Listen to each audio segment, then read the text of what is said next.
Support for this podcast comes from the Bank of San Antonio, the bank with an incredible team of business banking coaches who partner with business owners to share the strategy needed to fund and grow their business. Member FDIC.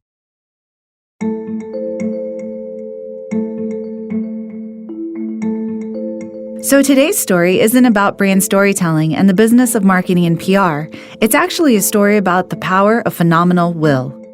It's the story of an entrepreneur whose dreams are so big, but her commitment to show up every day in work towards those dreams is even bigger.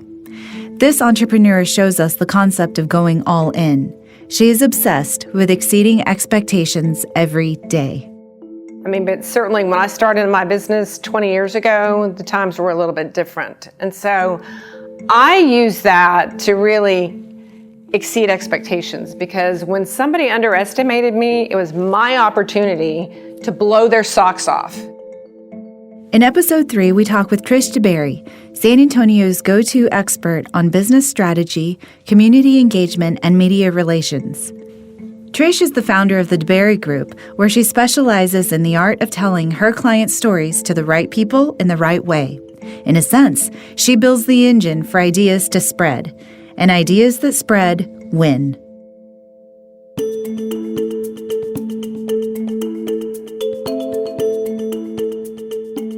Welcome to the San Antonio Business Heroes.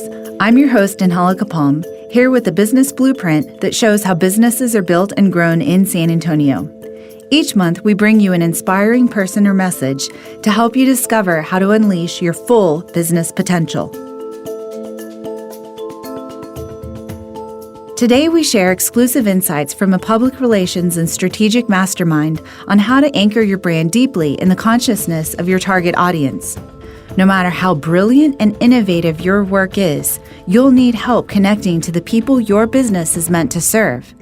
That's where spreading the right idea to the right people wins every time.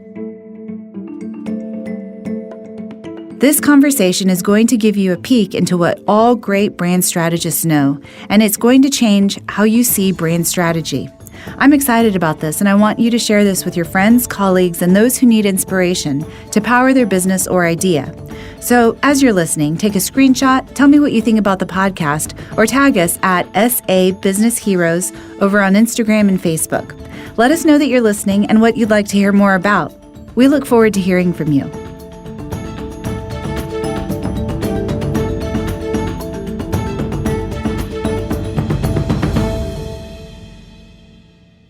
Trish spent a decade as a reporter, anchor, and producer, and then in 2012 opened her own firm, the DeBerry Group, which now has 21 employees and a roster of well-known clients. Trish's idea of a great day is to begin by clicking into the pedals of her bike for a 5:30 a.m. spin class, and from there embarks on her daily mission of making change happen. And for Trish, change can mean changing demand for her clients' products, changing the school systems, changing the law. It's been an incredible experience all the way around. It's what I really love about being an entrepreneur, because it's fast and it's furious and it's exhilarating, it's exhausting, and you never know what the day is going to hold. And I kind of thrive in that sort of atmosphere. And so I think being an entrepreneur, I do think that either you're cut out for it or you're not cut out for it, because there are so many obstacles and challenges that are thrown in your way on a daily basis, but there's so much incredible opportunity associated with being an entrepreneur too, which makes it so fulfilling. I have 2 teenagers. Officially, I have 2 teenagers.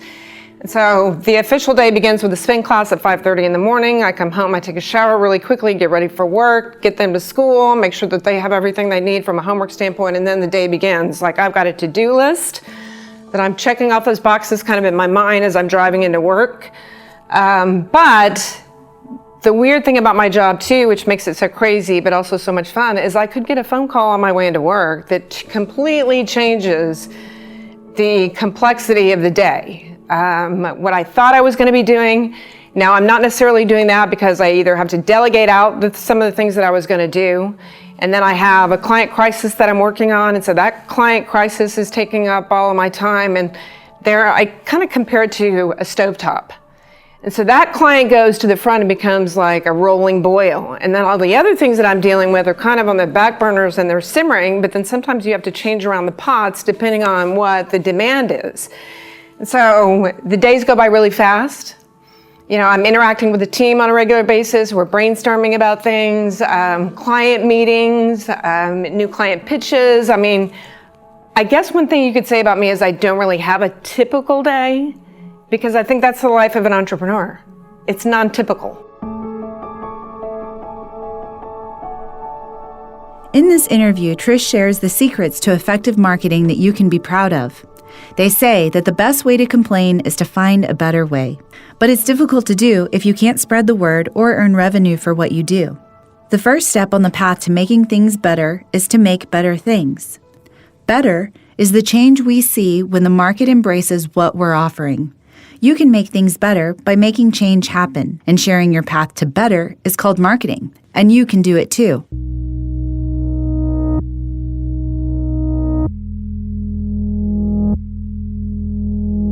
Trish has earned the respect and trust of some of the biggest brands in San Antonio. In fact, former San Antonio City Manager Cheryl Scully says this: Trish is a highly successful entrepreneur. What I admire most about Trish is her no-nonsense approach to every challenge. Trish is always thoughtful, always prepared, and candid about the issue at hand. She tells us what we need to hear, not what we want to hear. I do think to a certain extent, I have a little bit of entrepreneurial DNA, but I think that that comes from the fact that I was born into a very large family, the youngest of 6 children. I had to speak up for myself. I had to advocate for myself because it was very easy to get lost in the shuffle. I also had an incredibly powerful role model in my mother, who was a working mother, who instilled in me very early, you know, get an education, put your mind to what you want to do, and if you do that and you work hard, there should be nothing you can't accomplish. And so I think that all of that rolled into my experience really propelled me forward to say, hey, I can try this, I can do this. Because what I don't want to do is live life with regret and say, shoulda, coulda, woulda. Absolutely, absolutely. If wishes were horses, we would all be riding. Exactly. That's right. Well, looking at your mother and setting the example of being a working mom, I can't imagine having 6 children and being a working mom. Mm-hmm. Do you remember one of the most pivotal moments when you saw what she was doing and what she was putting on the line every day for the family? You know, my mom is this incredibly special person that I think was really able to balance and juggle. And really that's what a woman in the workplace, especially if you want a family, and I talk about it a lot, about how do you strike that balance? And it is a constant juggle, and she was really good about that. But even with 6 kids, when you asked her, who is your favorite child? She would always say, it's the child that needs me the most on that day. And so she was always really good about, you know, when being a mother, I think there's this gut instinct that one child is out of sorts, and so you have to pay extra special attention to that one child. But we never really felt like we weren't getting the attention that all of us needed collectively. Mm-hmm. But I think I saw how tired she was. I think, you know, she certainly was working in a position that paid a modest income. It certainly wasn't something that was 6 figures. But it's funny, we never felt like we were without, right. You know, and the house that we were in was very small, but when I look back on it, in my childhood, it seemed like a really big house. And there was a lot of love. That's right.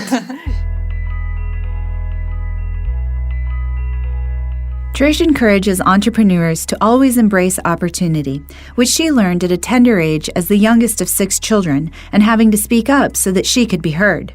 That self-belief and assertiveness has inspired her to embark on paths not many women did when she ran for mayor in 1992 or when she opened up her own business in 2012.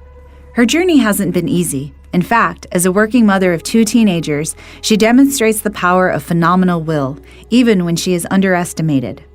In fact, she sees these moments as her opportunity to obliterate expectations. That's how she built a pioneering, women-owned, women-directed business into one that today advises Fortune 500 companies.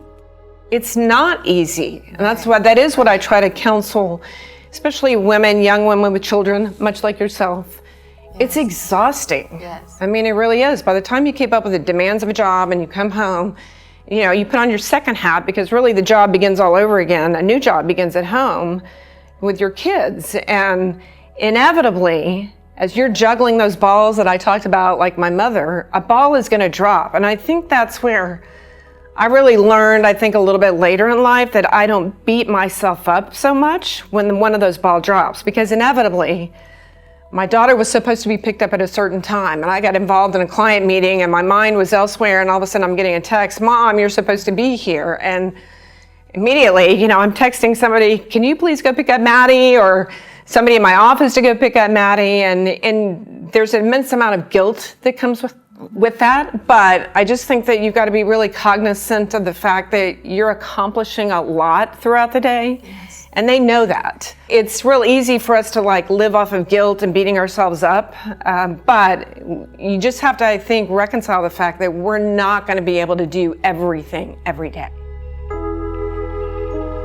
But just as her mother, who worked outside of the home, did for her, Trish leads by example to her own children and teammates. She believes that your daily routine is the heart of your life, and while each day may hold a variety of challenges, the common action is showing up every day, no matter what. So really, my kids grew up going into the office with me every single day. They used to call it the stroller brigade as we went across Houston Street and into the office. It wasn't just myself, but my partner had kids, people in the office had kids, obviously, but if they weren't in the daycare and I wasn't up there visiting with them when I had time, they were really playing underneath my desk at the office before they went to school. And so I think that that's also an incredibly powerful lesson, is that they saw Mom go to work every single day. And I also know how hard Mom works. And I think that those are important lessons for them too, that, nothing comes easy. No. But with hard work, you can accomplish a lot. Well, and a big part of being an entrepreneur is showing up every day. Yes, no matter what.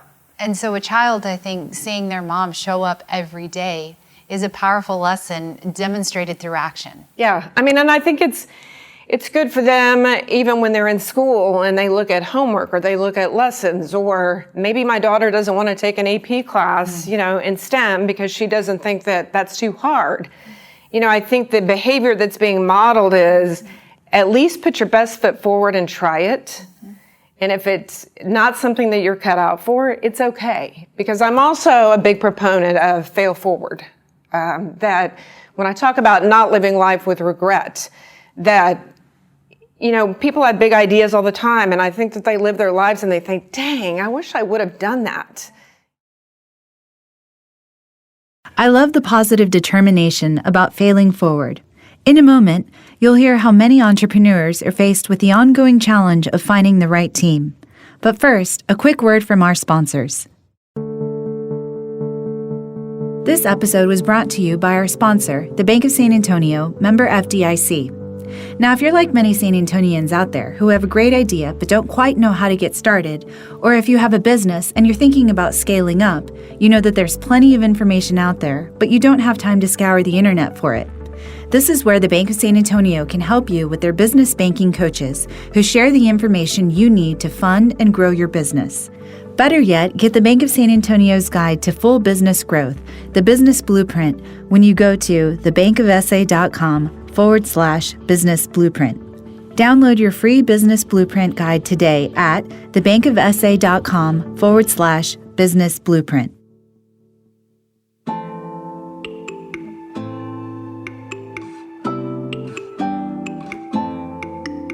We last left off talking about how many entrepreneurs are faced with the ongoing challenge of finding the right team. And not only that, once they find the right team, it's often difficult to hand over the responsibility that comes with that expertise.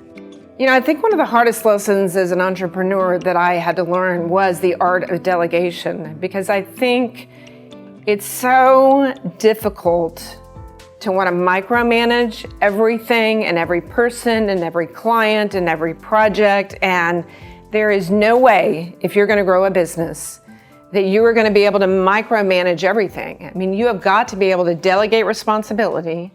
You have got to be able to empower people to do their job.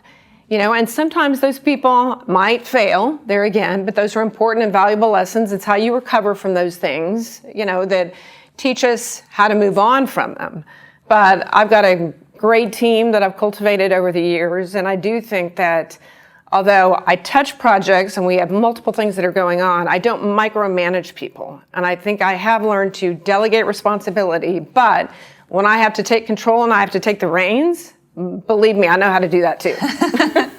Well, in choosing that team, so as part of the entrepreneurial journey, I'm sure it's difficult to pick the right people and then beyond that, make sure that they're sitting in the right seats on the bus. Mm-hmm. How do you do that? That is one of the hardest, I think, or most challenging tasks associated with building a business. And that really is hiring the right people. And I think it comes through a lot of interviews. I've learned a lot over the years that it's not just about the owner interviewing, that you need to pull a team together, that you need to come up with a really strong job description so that they understand exactly what the job is and what it's supposed to be and how they can grow into the position.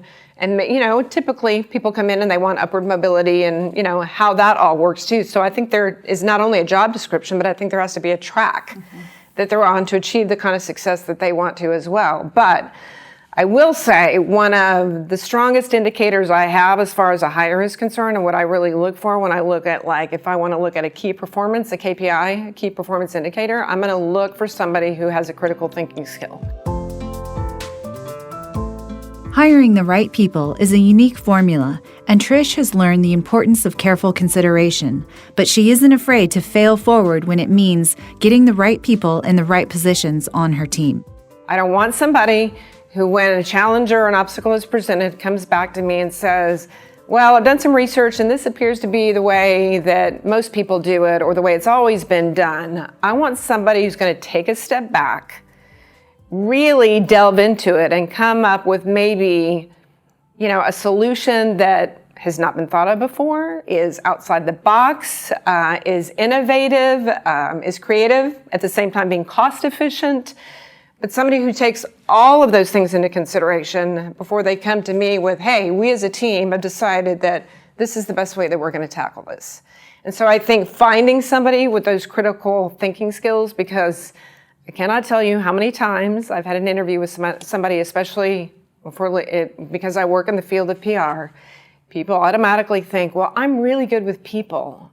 If I hear that again, so if anybody who's listening, yes, if you're in an interview with me, do not say that, because the job is so much more than that.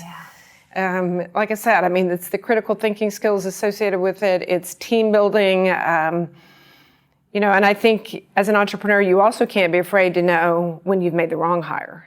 Even though the hiring process can be lengthy and an employee can show promise, an entrepreneur can often find themselves stuck if that same employee demonstrates that they're simply not the right fit for the organization. For Trish, that's an important and vital decision to make. But I think, you've got to, as an entrepreneur, you've got to make those evaluations and say, hey, I made a bad call on that one or whatever, let's move on and go through the process one more time. But I also think that it's a hard thing for entrepreneurs to have to do is when you've hired somebody and you're like, well, I want to give them another chance. I want to give them another chance. And that you definitely, you've got to provide feedback and you've got to do that. But if they're detrimental to the organization, you've got to cut your losses and move on, because you could take down a lot of other people within that organization with them if you don't do something about it. Well, and I think that that's a very healthy way to look at it, and part of the expertise that you're able to provide to clients. Yes. Because I think what you're looking for in employees is often that same skill set that you're helping clients with in crisis communication. Yeah. Well, and I think you want somebody who is really passionate and believes in what you are doing. Trish works diligently to build a culture of brand ambassadors, those she can trust to embody the DeBerry mission. Clearly, I cannot be at every client meeting, every hour of the day. I've got to have people that I empower to represent me, the DeBerry name, with critical thinking skills and coming up with innovative solutions to issues that clients are facing. But yeah, you want somebody at the end of the day that's as passionate as you are about what they're doing day in and day out. Now here's where you get an exclusive peek into how a seasoned brand strategist would guide you to market your brand. First up is, how should an entrepreneur differentiate themselves in a competitive landscape? I ask that you first start with 2 questions here. Who is your idea for? And what's your idea for? Well, any entrepreneur that's got a great idea, I mean, you've got to look at what the competition is doing in the marketplace. Who are your competitors? And then, to your point, how are you going to differentiate yourself from those competitors, especially competitors that may have been in the market 15, 20 years?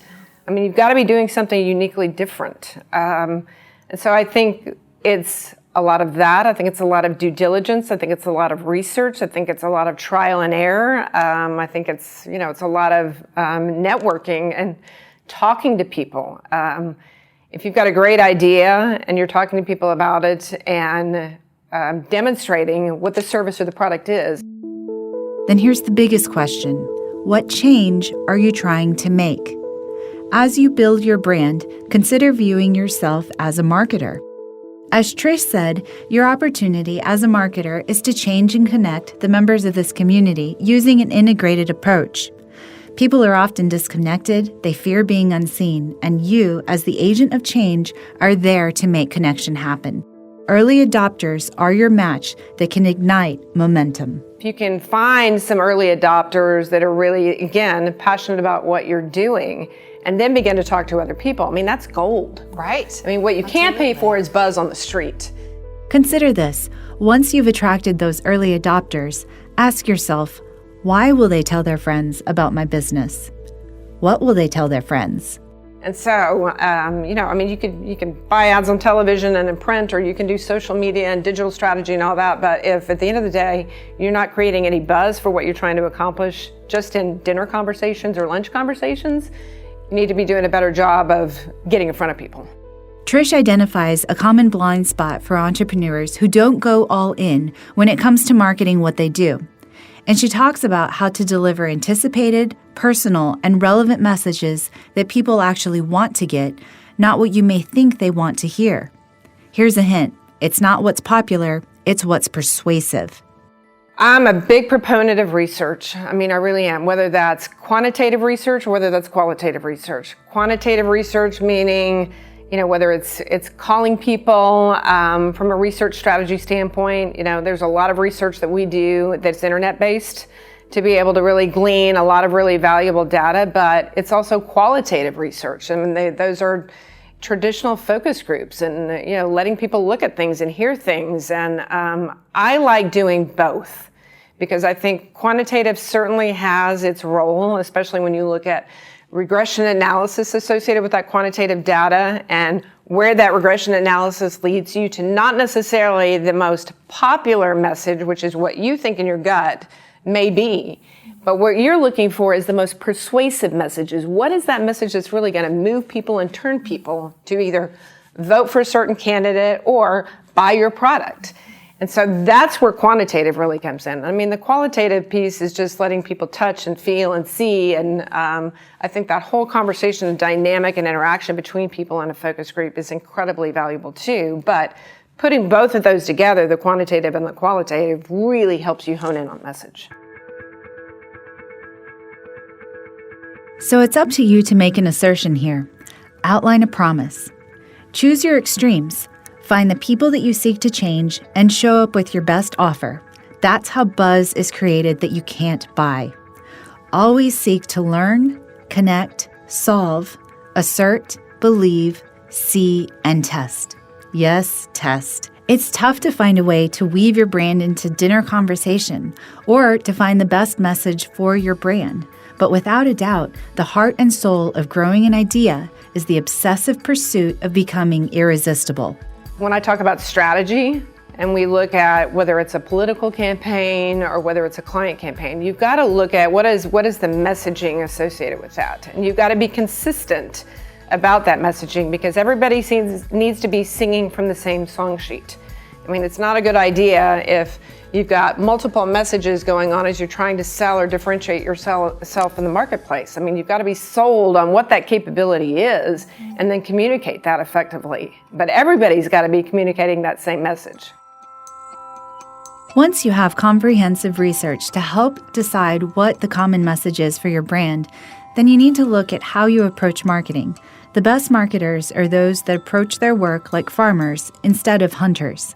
Plant, tend, plow, fertilize, weed, repeat. And that's exactly what Trish did for her client, Dr. Smith's, a diaper rash cream that she took on as a product local San Antonio moms used and elevated it to national status.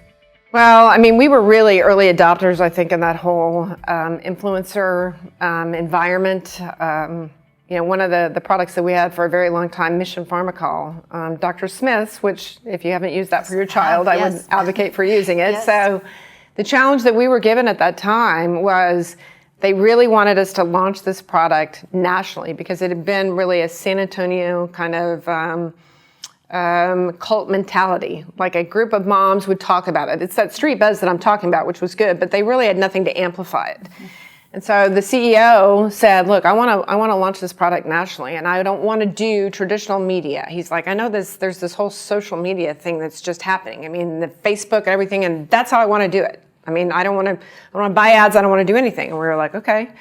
So through a lot of trial and error, but what we created were influencers and ambassadors for the brand in different pockets of the country. Granted, some of those were compensated, as you have to be. Some of them weren't, but we were able to create an evangelical following associated with the brand as a result of the influencers and the ambassadors that we had, especially when it comes to mommy products, so to speak, because what do you do when you're a new mom and your baby's screaming and has diaper rashing? You go on the internet and you start looking or whatever. And so, if you can find in your feed, an influencer or a blogger who has said, hey, I've tried this product and it's awesome.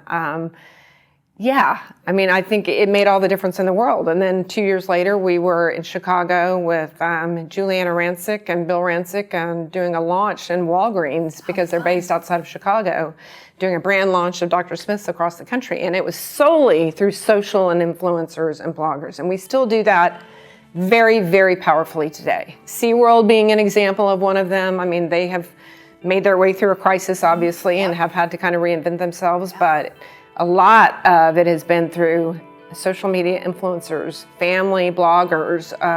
Anyway, it's critical. I don't know how you launch a brand without it.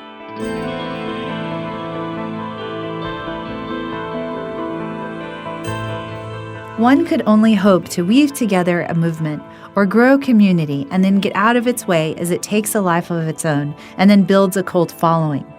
That rarely happens. In fact, there's always new ideas tempting the early adopters, and they're often looking for the next best thing. That's where you must avoid letting your brand fade by having a multi-layered and consistent approach to your marketing.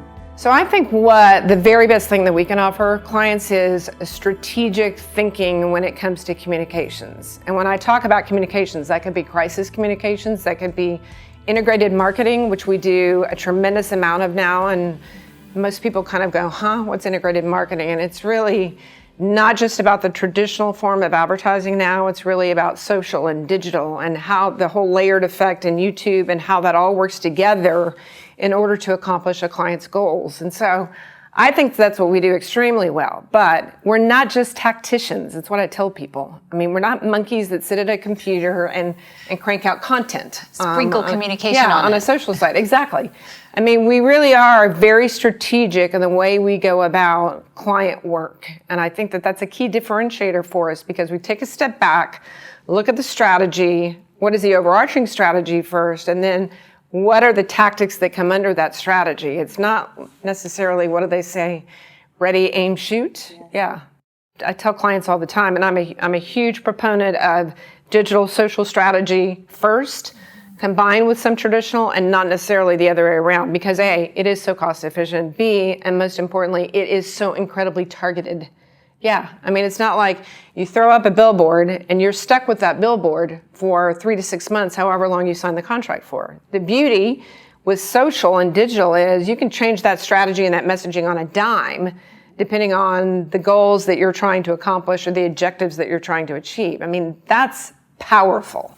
How important is it for a new brand, to find an agency that fits their mission? I think you've got to look at budget, obviously. I mean, I think you've got to be I think what you have to configure into your plan when you launch a brand is, I think where a lot of people skimp is typically on marketing, and that is really one of your most powerful opportunities, is really marketing and what fits under that marketing strategy, digital, social, earned media, all of those things. And I think that's a mistake that people make, is they don't allot enough dollars associated with that, because typically agencies aren't going to work for free. I mean, we all have overhead, so I think it's important for you to have a budget associated with that. And I'm not saying that it's got to be a ridiculous budget. I mean, but something so that but you can also, I think, go to that agency and say, hey, I've got a slim budget right now, but I really want to grow with you guys and with us as we move along. And we really feel like, these are goals that we want to hit. And if you guys hit that with us, we think that there's opportunity. And I think a lot of agencies are willing to at least take a listen to that. They're not necessarily willing to work for free for a long time, but I think they're willing to look at a budget that they think, hey, there's something here and we can grow with this brand. And it was a lot like the one that I talked to you about, Dr. Smith's. The budgets weren't huge there either, but yeah, it was an exciting time and an exciting challenge that was thrown in our face, and we jumped in. So yes. Yeah, and it was all that much more fulfilling and fun, at the same time. But our personality matched that brand, and I think too, you've got to look at an agency that has your personality in mind. With Dr. Smith's, we had a lot of young moms that were, on staff, and so it was perfect because we could be, living, breathing ambassadors for the program too. And so I think all of that is helpful, but I think it pays to shop around. When you sit down and have that first meeting with a potential client, what are you looking for? Typically, I'm looking for somebody that knows we are going to bring value to the table. It goes back to what I said before about the fact that we are not just tacticians. We want to be collaborative. We want to be a strategic partner with you as we move down the road together. But, I've had clients in the past that have said, strategy out the door or whatever, I think this is going to work and do this. And then you're like, well, what is the value that we're bringing to the table if you're just going to dictate what we should be doing associated with the service or the brand? I mean, that's not a partnership. And so again, I think I really look for clients that believe in what we do, believe in the value proposition that we bring to the table, and are willing to work together with us as a strategic partner to achieve what they're trying to accomplish. I've heard it said before that if you can change your thinking, you can change your world. And Trish DeBerry has done exactly that. She looks at exceeding expectations every time, even if it means a new challenge that she's never faced before. As I talked before, I tend to be a risk taker, and I've had some opportunities that have come along the way in my career that most people might have looked at and turned down and said, I don't want to do that. I don't think it's the right path. But really, I think my first foray into crisis communications work was when Ed Garza, who was running, then City Councilman Ed Garza, approached me and said, hey, I want you to be my campaign manager. And I was like, Ed, I've never done that before. And I think you want my partner, Frank Guerra, who was in partnership with it, because Frank was doing a lot of political work at that time. And he was like, no, I want you. And I'm like, well, why? And he said, well, because you have a skill set that I really feel like I need. I like the fact that you've never managed a campaign before, so there's not a lot of baggage, because sometimes in politics that can be a problem. But you understand communications, you're highly networked. I mean, all of those things that I think that I need. And so I talked to Frank, and when he asked what Ed wanted, and he was like, well, he said, I think you ought to really think about it. So at the end of the day, long story short, he said, look, I think if you're really interested in politics, which I was, I'd minored in political science in college. And he said, I think you ought to look at this opportunity. Take a 6-month leave of absence from the business or whatever. And then, you can come back. We want you to come back. And so I thought, 6-month leave of absence, I'll still be able to do work at, the agency and still manage this. Let me tell you, it was 24/7. Managing a mayoral campaign is unlike any other beast I think I've ever tackled in my life. It's a crisis 24/7 because, things are moving so quickly. from a strategy standpoint, it's what the opposition is doing and, what they surprise you with and how do you react to that. And it was crazy. I mean, I was very fortunate that I did that at a time when I was not married and I didn't have kids. And so I had the freedom to be able to do that. But, Ed was a severe underdog. He had $30,000 in the bank, and we were up against an opponent that had $350,000 in the bank, and people were telling me, "You're crazy. I can't believe you're going to do this. There's no way he's going to win." Well, yeah, he won by a landslide. Yeah. It was a great ride, and it would not have been nearly as fun as if we hadn't won. But there again, I just think you're built for that kind of work. I mean, politics is again, like agency life, is a crazy pace, and it's multitasking, and it's prioritizing and delegating, hiring the right team, all those things. And so, anyway, I think that sort of built me, so to speak, for crisis communications work. I don't get easily flustered. I don't think I'm really taken aback by a whole lot, and I've heard a lot of crazy things over the years. I think I'm cool under pressure, which I think is helpful. I may not be when I get home at night, when I can let off some stress or whatever, but that kind of, I guess, built a core competency for me around crisis because of what politics is. And so then that translated not just into political work, but crisis communications for corporate clients, crisis communications that individuals might be in. And it's kind of weird to say, I get kind of a rush, adrenaline rush off that kind of work. Of course, yes, because it's solving problems. Right. Creatively. Exactly. And so, like I said, I mean, I think either you're built for that and you really enjoy that kind of work, or you're not. And weirdly, I'm built for that kind of work. And you enjoy it. Yes, exactly.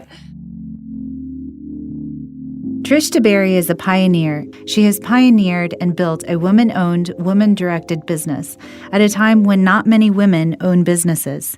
In fact, she sets the bar for the next generation of women and entrepreneurs in San Antonio who are seeking to do things differently. I think they buy into kind of my mantra, which is a restless discontent with the status quo. And how can we constantly be better and be more innovative and continually grow and differentiate ourselves in the marketplace? That's perfect. I think it would be wonderful to have a staff of millennials who are constantly keeping you inspired.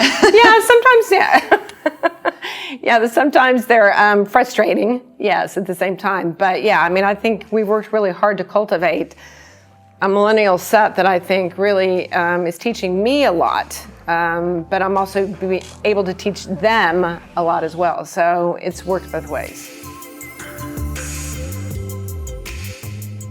Thinking back on my conversation with Trish, I was inspired by the unbeatable will to overcome, even when it means that you don't know what's ahead. I think it's easy when you've got a big idea, and I'm a big proponent of go big or go home. I mean, we've heard that phrase a lot, but I think the blind spot in the learning, I think, for most entrepreneurs is to be patient. I think it's easy to have a big idea and think, in the first year, second year, whatever, I'm going to get this big office and things are going well and I'm going to hire this big team and, and overhead starts like escalating, and then all of a sudden you've got that great client that you had or whatever decides, oh, well, I'm going to pack up and move, and the headquarters is moving to, San Diego, California or something, and then you're lost. I mean, what do you do? It's so hard to get back on your, the right footing again after a loss like that. And so I think you've got to be patient. You've got to grow strategically. You've got to grow smartly. And then I think once you've looked at a 5-year milestone, a 10-year milestone, then you've got to look at, okay, how do we scale this appropriately? And so just don't get caught up in, I've got to have fancy office space, to be able, people aren't necessarily interested in that. In fact, I think for a new business, I think some clients might be a little turned off by that because they would think, what are you doing in these fancy digs? I mean, how much money are you spending? You've got to be smart about those things, about the perception that people have of you, especially being a new entrepreneur and building credibility. In being an expert in communication, we all know that everything communicates. So what advice would you give to a new entrepreneur to give that perception of experience or a fake it till you make it before they've made it?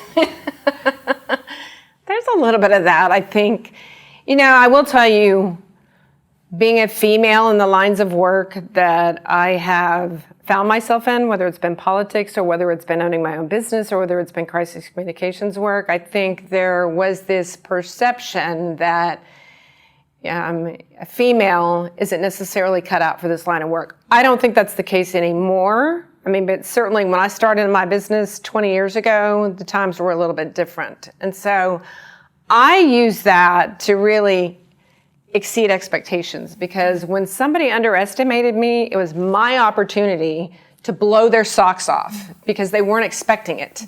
And I really think that's kind of how I built my business early on, was really, like I said, exceeding the expectations and making people kind of do a double take, like, I gave her that work, but I didn't really think that anything was going to come of it. I think as a new entrepreneur, you have to consistently exceed expectations. And rewrite the script. Yes, absolutely. And I feel like I rewrote the script along the way too.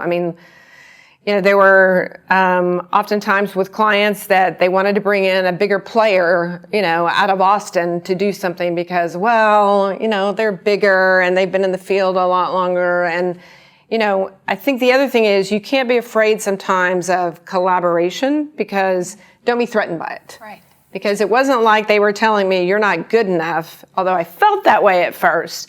But what I found in the end is I was able to learn a lot along the way with the help of people who had been in the business a lot longer. It's one thing if they're just going to say, I'm cutting you off at the knees and I'm going with this other firm. It's another thing when they're saying, I want you to work with these folks. You guys stake out who's going to take what to accomplish what we need to get done.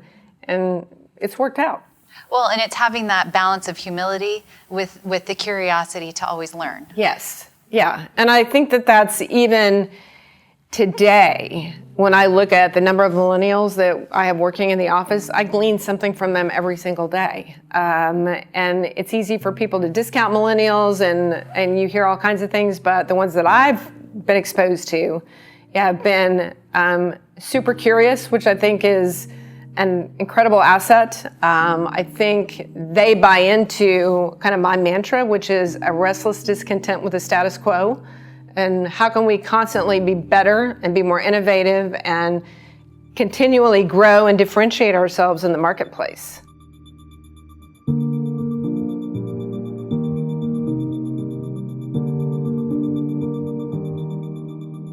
Her unbeatable spirit and passion drives her to go down the road less traveled, which is often something that many entrepreneurs face as they pave the way for their new future, for their families, for their clients, and for their employees.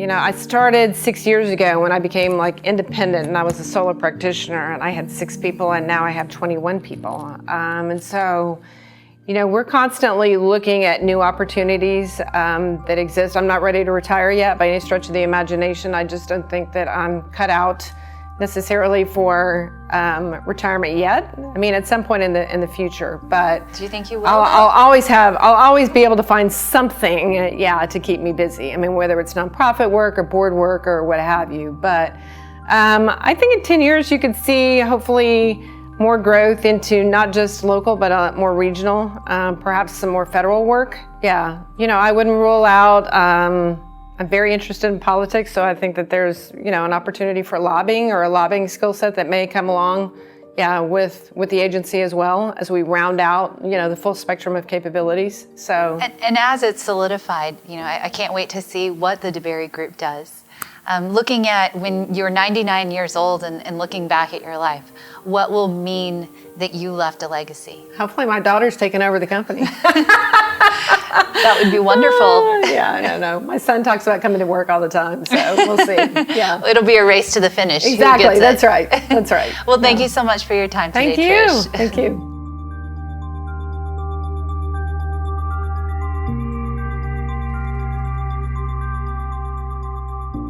I found it valuable that she advised to give yourself grace whenever balls are dropped. In fact, she holds her head high and continues to overcome challenges as they come her way, and sets the example for the rest of us that if we keep putting one foot in front of the other, we can make it there too. Thank you for listening to the show this week. You can subscribe to the show on Apple Podcast and Spotify, or wherever you get your podcasts. And while you're there, please do give us a review. You can also write to us on Facebook and Instagram at SA Business Heroes. Our show was produced this week by Catherine Sanchez. Also, special thanks to Trish DeBerry for sharing her expertise and advice. I'm Angelica Palm, and you're listening to San Antonio Business Heroes from the Bank of San Antonio.